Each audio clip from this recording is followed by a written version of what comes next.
Buona partenza per il Palermo Calcio a 5 che vince il primo round di Coppa contro l'Athletic Club. Siamo con mister Salvo Piccolo. Mister, partita che ci aspettavamo combattuta, l'abbiamo detto anche in settimana. Alla fine l'ha decisa uno dei più piccoli in campo, un 2002. Esattamente. Nel 2002 noi abbiamo una bella batteria tra 2002, 2003, 2005 in company. Quindi, però è stata veramente una bella partita, molto combattuta.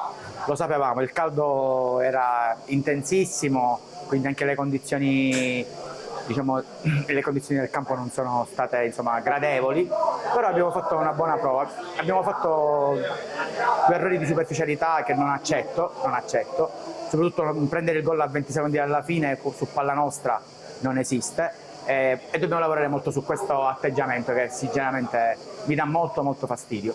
Tra l'altro abbiamo visto soprattutto nel secondo tempo una gestione anche del pallone, sicuramente il fatto di avere il cronometro davanti agli occhi aiuta, soprattutto quando si è in vantaggio. Certamente, e poi ho detto ai ragazzi che noi dobbiamo continuare ad avere la capacità di giocare la palla, dobbiamo muovere questa palla sempre e poi quando è il momento giusto a provare ad affondare, niente di più e niente di meno.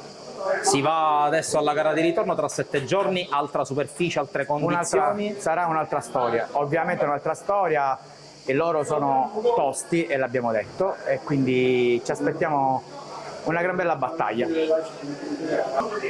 Se il Palermo Calcio a 5 può andare a casa col sorriso dopo la prima partita stagionale, il merito è di Vincenzo Saviano, classe 2002.